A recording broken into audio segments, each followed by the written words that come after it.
Urban FM 104.5. Urban FM 104.5. Vous êtes sur les 104.5 Urban FM, la station urbaine avec Mosley. Mosley, bonjour. Bonjour Dafresh, bonjour tout le monde. Comment bonjour, tu vas ce René matin? Elvis, je vais très bien.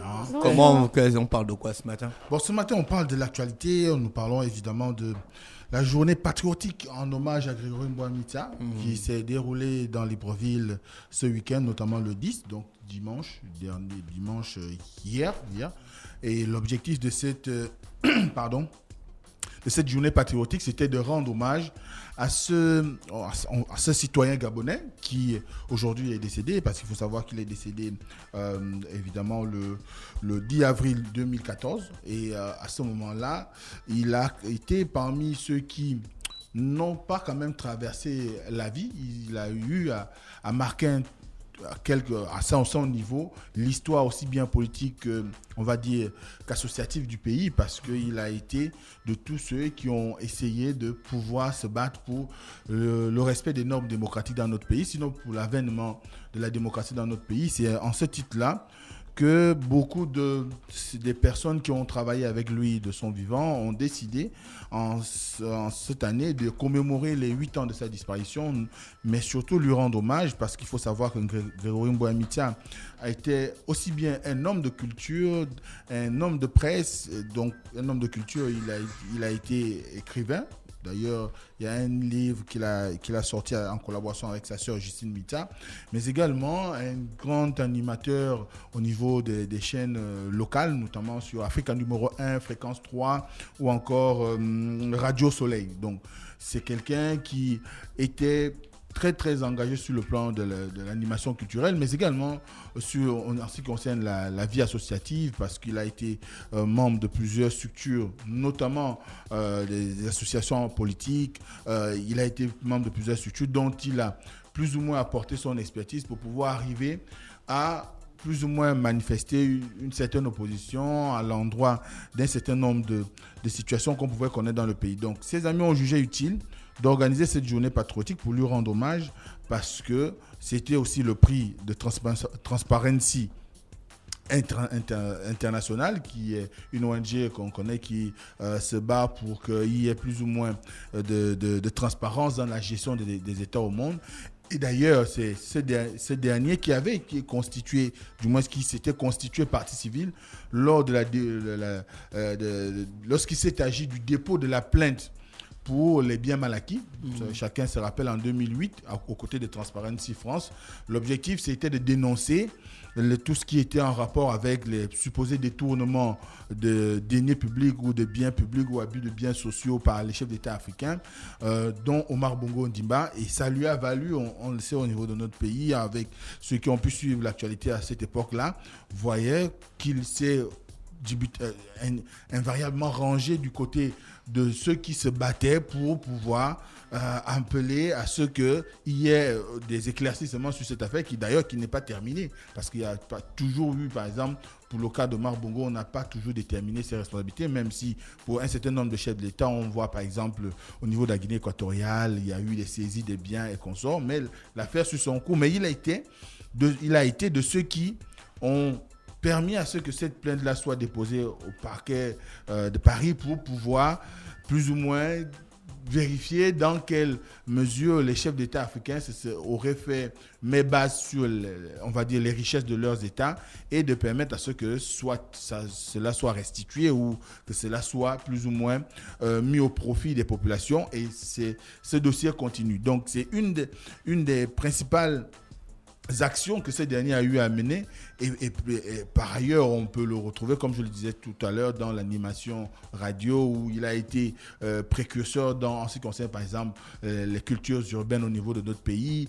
Il a permis la révélation d'un certain nombre de jeunes sur les antennes de Fréquence 3 par exemple, et aujourd'hui l'hommage qui lui a été rendu, c'est simplement une manière pour ses amis, de se rappeler sa mémoire, de se rappeler de l'homme intègre qu'il a été, de se rappeler du combat qui a été le sien, celui de l'avènement de la démocratie dans notre pays, ou le respect des principes démocratiques, mais surtout aussi de pouvoir rappeler aux jeunes quelle est la place que ce dernier pourrait occuper dans les livres d'histoire de notre pays en ce qui concerne sa probité, son engagement et sa détermination à créer un environnement propice à l'éclosion du moins en faveur d'une justice sociale pour tous dans notre pays. Donc c'était le moment, du moins c'était l'engagement qui a été placé au centre de cette journée patriotique. Donc ensuite on a les traditionnels, on va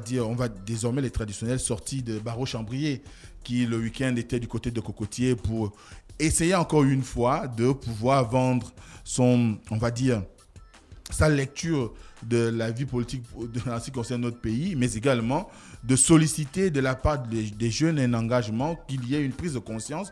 On l'a dit la dernière fois qu'il avait été par exemple du côté d'Awenje, l'avant-dernière étape, pour inviter les jeunes à s'impliquer massivement en politique. Et ça s'est passé à Cocotier. Et à Cocotier, il a encore une fois rappelé quelle était la place des jeunes dans le combat pour l'alternance, parce qu'il est indubitable aujourd'hui, quand on regarde notre société, le clivage continue à exister entre ceux qui pensent qu'il faut continuer dans la droite ligne de ce qui se fait aujourd'hui en termes de gestion de l'État, et ceux qui pensent que enough is enough, donc comme dirait Patience Dabani, pour pouvoir dire qu'il y a aujourd'hui un environnement sociopolitique qui n'est pas favorable à l'éclosion ou encore à l'émancipation de chacun, et qu'il faut se battre pour faire en sorte qu'il y ait une alternance, parce que désormais pour l'opposition, le grand combat, ce n'est pas tant le respect des libertés démocratiques, ce n'est pas tant de pouvoir plus ou moins amener une certaine respiration, mais c'est surtout aujourd'hui l'alternance politique qu'ils souhaitent, parce que quand ils regardent un tout petit peu ce qui se fait, ils ont l'impression que le pays régresse sur un certain nombre de plans, le pays fait du surplace sur un certain nombre d'autres plans, et à ce moment-là, il est important aujourd'hui qu'il y ait dans le combat pour l'alternance l'engagement des jeunes, parce que, comme beaucoup le rappellent souvent, on a pendant les élections toute une mobilisation qui se fait souvent à l'endroit des jeunes. On les voit qui vont participer à des meetings, à des conférences, à des rencontres. Mais au moment de l'élection, ces jeunes-là ne s'expriment presque pas, parce que beaucoup ne sont pas inscrits sur les listes électorales, beaucoup n'appartiennent pas à des écuries politiques, mais sont quand même là pour le cosmétique, pour pouvoir habiller les rencontres politiques qu'on organise. Et à ce titre-là, ils ont le devoir de pouvoir sortir de cette situation où ils sont simplement utilisés pour faire le maquillage en ce qui concerne les plans, les images enregistrées et consorts, pour montrer la popularité de X ou Y, mais qui s'engagent pleinement en politique pour faire en sorte que quand vous êtes encarté, eh bien, que vous puissiez exercer le premier des droits d'un citoyen, qui est le droit de vote. Ils doivent s'inscrire sur les listes électorales, mais ils doivent surtout aussi s'engager dans les partis politiques, du moins participer à la vie politique de ces partis-là, mais surtout participer à la vie politique du pays pour réfléchir sur comment aujourd'hui transformer notre pays, faire en sorte que notre pays devienne un pays où on aura à rencontrer un certain nombre de faits qui pourraient permettre son développement. Donc, il a appelé encore une fois les jeunes à s'engager pleinement en politique et de pouvoir plus ou moins être des acteurs forts au moment des scrutins qui arrivent, parce qu'encore une fois, on le dit depuis un bout de temps, l'année 2023 sera quand même une année particulière, parce que ce sera pour une première fois au Gabon où on aura des élections générales la même année. On va organiser la présidentielle, les élections locales et les élections législatives. Et si les jeunes sont toujours à la marge de ces manifestations politiques ou de ces grandes rencontres politiques, surtout l'élection présidentielle qui est le rendez-vous d'un homme avec le peuple, qui est le rendez-vous d'un homme avec un projet, du moins le partage d'une philosophie, et bien si les jeunes n'arrivent pas à s'inscrire dans une logique de pouvoir participer pleinement à la vie politique du pays, ce qui va arriver, c'est que certains sortiront encore une fois, peut-être en 2023, avec des frustrations. Et ces frustrations, on sait comment ils se manifestent souvent. Soit c'est de la casse dans les rues, ou encore c'est des batailles rangées avec les forces de l'ordre. Or, on a besoin aujourd'hui que les gens s'engagent et qu'ils soient réellement dans la logique de s'impliquer dans la vie politique du pays pour pouvoir participer au développement de notre pays, parce qu'on a besoin de toutes les forces vives. D'ailleurs, lorsque vous écoutez les discours de tous les acteurs politiques, là, c'est toujours d'inviter les forces vives de la nation. Mais les forces vives de la nation tiennent aussi bien des femmes, des jeunes, des vieux, des associations et tout ce qui suit autour, mais la frange des jeunes qui n'est pas souvent engagée, mais qui pourtant gonfle les images lors des meetings politiques. Eh bien, il faudrait qu'elle se ressaisisse, qu'elle s'implique réellement pour que on sorte des clichés, mais qu'on soit dans l'action. Et ce n'est que par l'action qu'il pourrait arriver à l'alternance dont il souhaite. Ensuite, il y a eu dans le week-end aussi, vous savez, il y a une effervescence militante en ce qui concerne le Parti démocratique gabonais qui célèbre un peu partout à travers le pays le 54e anniversaire de cette formation. Ça arrive. Le 54e anniversaire de cette formation. Donc, le week-end dernier, le tour revenait aux PDGistes du Wollentem et de Logou Evindo de pouvoir plus ou moins manifester leur attachement aux idéaux du Parti démocratique gabonais, mais aussi à la personne de leur distingué camarade président. D'ailleurs, qu'on soit dans le Wollentem ou dans le Logou Evindo, ou encore à travers les autres provinces qui ont déjà organisé cette manifestation, le discours était basé sur l'unité dont a appelé le distingué camarade Ali Bongo Ondimba lors de la célébration du 12 mars au Jardin botanique de René Ruth.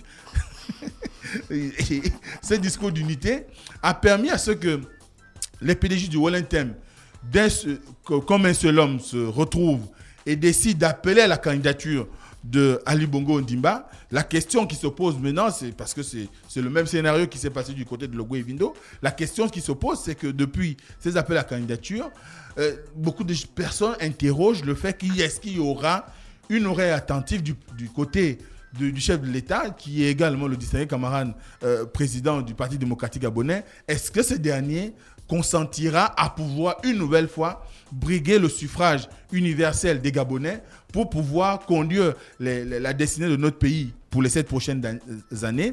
Donc on attend, mais n'empêche que tout ce qui s'est organisé lors de ces rencontres, aussi bien dans le Wollentem que dans le Logou Evindo, tourner autour de l'appel à candidature pour Ali Bongo Ondimba, parce qu'ils estiment aujourd'hui qu'il a quand même enregistré un certain nombre de victoires sur le plan de l'employabilité, la promotion de l'investissement privé dans notre pays, la construction d'un certain nombre de voiries, le désenclavement de certaines zones. On parle du pont qui a été construit dans le Goué maritime, qui est une des grande merveille de la sous-région.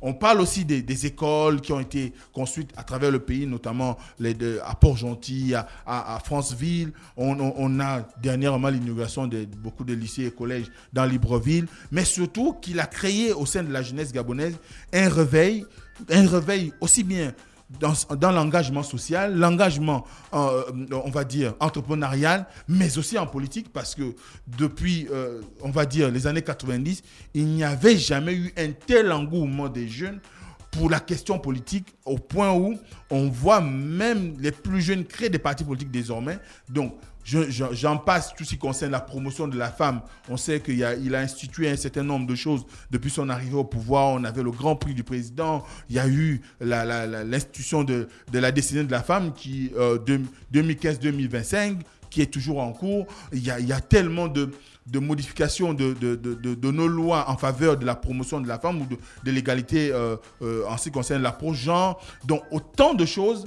que les différentes organisations dans le Logou Evindo et dans le Wollentem ont mis en avant pour pouvoir plus ou moins marquer le fait qu'Ali Bongo aujourd'hui est celui qui représenterait au mieux les intérêts des Gabonais et qu'il pourrait être celui qui pourrait encore porter ces intérêts-là. Mais comme on le dit, il y a tellement de choses encore à faire.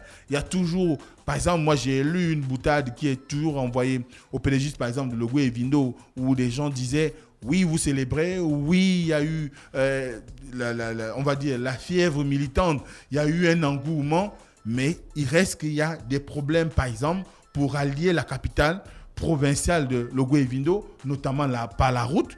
c'est toujours compliqué entre Koumameyon, du moins on va dire Ovon et Makokou. Il en va de même entre Makokou et Okonja, qui est une autre ville de la province du Haut-Ogoué. Il en va aujourd'hui de la même situation entre Makokou et Mekambo. Donc autant de choses qui sont mis en avant pour pouvoir un tout petit peu aussi apporter le change. Parce que c'est de l'ordre du combat politique, parce que les opposants estiment que pourquoi organiser de telles manifestations quand on sait qu'il y a des difficultés qui sont sur le terrain. Mais n'empêche que les militants pédégistes, ils ont mis en avant l'idée qu'ils ont fait 2 ans sans se rencontrer, sans se retrouver. Et le fait que Ali Bongo leur précise lors de la rencontre du jardin botanique le 12 mars qu'il a été là, qu'il sera là et qu'il est là et qu'il sera encore là pour longtemps pour pouvoir continuer à conduire les destinées de sa formation politique. Et bien ça a galvanisé les troupes et cela méritait qu'ils se retrouvent et qu'ensemble ils puissent donner des gages de leur attachement à Ali Bongo Ondimba, mais également, surtout, l'appeler à achever le travail qu'il a commencé. Maintenant, après, c'est une autre paire de manches que de savoir ce que ce dernier décidera, parce que jusqu'à maintenant, on n'a pas encore réellement compris s'il sera candidat ou pas. Il y a beaucoup de personnes qui mettent en avant son état de santé, mais n'empêche que les militants, eux, de par leur discours, semblent être dans une logique d'être prêts à aller sur le terrain, d'aller conquérir des espaces qu'ils auraient perdus depuis, entre-temps, pour permettre à ce qu'il y ait un rayonnement politique du PDG, mais surtout que leur candidat puisse avoir une victoire. C'est le mot qui est le leur, cash à l'élection présidentielle de 2023. Donc on est vraiment là, dans cet environnement qui fait qu'il y a une certaine stimulation en ce qui concerne l'émulation politique au PDG et les opposants aussi ne sont pas à la marge. On a parlé de Barreau-Chambrier. Il y a plusieurs autres qui organisent des rencontres. On verra ce que ça donnera dans 1 an en attendant qu'on arrive à la période de l'élection présidentielle. Merci Mosley avec nous ce matin sur les 104.5 Urban FM. La station urbaine, tu étais à Oyem pendant le week-end. Oui, j'étais à Oyem. En tant qu'observateur, comment Bien tu as sûr. trouvé la mobilisation dans le Wellington? Ce qu'il faut dire, c'est que le Parti démocratique gabonais, c'est une machine quand même qui sait... Ils ne font pas la guerre. Non, ils ne font pas la guerre. Dialogue, tolérance, paix. Une machine de guerre politique. Une machine de paix. Voilà, Parce un que dans rouleau leur compresseur. Dans leur slogan, il y a paix, il n'y a pas de guerre. J'essaye de faire mien leurs propos quand il s'agit souvent de présenter leur parti. Une machine, un rouleau compresseur. Et ce rouleau compresseur a quelque chose de particulier, c'est qu'il sait mobiliser. Il mobilise. Et ce que j'ai vu à OIM, du moins de ce que j'ai pu constater en ce qui concerne l'organisation, il y avait de la mobilisation. C'est près de 10 000 personnes qui étaient à la maison du parti. La grande marche qui a suivi jusqu'à la tribune officielle de la ville d'OIM a été également au centre des échanges qu'il y a eu. La qualité même des membres qui étaient là, c'était quelque chose de... Il y a longtemps qu'on a vu... Beaucoup de jeunes maintenant dans la politique. Oui, c'est ce que je disais tout à l'heure lorsque je disais qu'il y a une implication forte des jeunes dans la politique. Parce que si vous prenez un tout petit peu le tableau des hiérarques du PDG, par exemple pour la province du Wellington aujourd'hui, les anciens, par exemple, je parlerai de Ndometogo, je parlerai de... Les anciens ont passé le flambeau aux jeunes, on peut le dire. Ils n'ont pas encore passé totalement le flambeau, ils sont là, mais ils ont décidé d'avoir une place de conseiller, ils sont en arrière-plan, mais on a vu de nombreux jeunes aux avant-postes, parce que lors de cette célébration, comme je le disais, si vous prenez le tableau, vous allez voir que c'est Guy-Patrick Obiandon avec le Michel Mvela, vous avez Jesse Lekoga, vous avez... Steve. Comment? Steve. Lequel des Steve? Steve, le nouveau secrétaire général. Non, il n'était pas de la partie. Vous avez des personnalités telles que Lorik et Ngongo Wono, autant de jeunes qui étaient là, Gabriel Tougou, et autant de jeunes qui étaient là pour pouvoir marquer de leur empreinte l'organisation de cette rencontre, parce que c'était une rencontre essentielle. Après un bout de temps, comme je l'ai dit tout à l'heure, 2 ans suite à l'apparition du coronavirus, les PDG ne s'étaient plus rencontrés comme ça dans le Wellington. Donc ce qui fait qu'il y a eu une sérieuse mobilisation de tous les départements. Bitam est venu vraiment comme un seul homme, comme un seul homme. On a vu Michel Philippe Nzé, qui est le nouveau secrétaire général adjoint 2 du Parti démocratique gabonais, mais également Yori Dzan Patrick, qui était là aussi. Donc ces derniers ont fait une marche. En fait, le gars est devenu PDGiste. Il a été PDGiste. C'est un retour à la maison. D'accord. Ils sont dans la lignée des enfants, l'enfant prodige. D'accord. Tu vois, Fusion-absorption. Fusion-absorption. Là, il a carrément fusionné, quoi. C'est vrai qu'on a remarqué au niveau d'OIM, on n'a pas vu René Ndemezo, mais en voyant déjà Yori Dzan Patrick, on sait que c'est la caution politique aujourd'hui de René Ndemezo dans le Wellington, du moins de façon nationale. D'ailleurs, on sait que même lorsqu'ils étaient encore très ancrés dans l'opposition, lorsqu'il a fallu entrer au gouvernement, il était avec Jonathan Tutu-Mungom, ceux qui sont allés au gouvernement. Donc, derrière, il y a eu vraiment une communion entre militants et une certaine ferveur. Et les jeunes dont tu parles sont aujourd'hui quand même dans une situation où ils veulent faire en sorte qu'il y ait une autre manière d'organiser la chose politique dans leur province, mais également participer pleinement au rayonnement du Parti démocratique gabonais, aussi bien dans le Wellington que sur le plan national. Parce que l'ambition du PDG est de se maintenir au pouvoir, parce que c'est un parti de pouvoir, et à ce titre-là, il a le droit de s'inscrire de réellement matérialiser sa politique de revitalisation et de régénération. Parce que la régénération, c'est la capacité à pouvoir passer, comme disait que les anciens passent le flambeau aux nouvelles générations, et ce qui est en train de se faire au PDG. Maintenant, il faut, dans cet environnement, il faut maintenant lire quels sont les atouts dont disposent ces derniers pour pouvoir réellement implémenter la politique du district camarade dans la province, parce qu'il y a beaucoup d'attentes des populations. Par exemple, il y a encore le sempiternel problème de l'état de la route dans la commune d'Oyem. Oyem, vous ne pouvez plus rouler à 20 à l'heure. À la limite, c'est 10 à l'heure, quoi. Parce que sinon, 10 à l'heure. Voilà, vous perdez votre véhicule. Mais donc, il faudrait qu'il y ait un travail de fond qui soit fait pour penser au-delà des manifestations, comment renforcer les provinces, du moins ces circonscriptions politiques en ce qui concerne le développement social, économique et politique. Ça doit aller de pair. Il ne faudrait pas seulement qu'on soit dans la politique. À un moment donné, les gens s'en lassent parce qu'il y a des attentes. Les gens ont besoin de circuler correctement. Ils ont besoin qu'il y ait un certain niveau de vie qui soit assumé. Ils ont besoin de l'emploi. Or, aujourd'hui, vous avez certaines localités, par exemple du Wellington ou encore de l'Oguevino qui ne disposent pas réellement d'un tissu économique assez important favorisant le développement.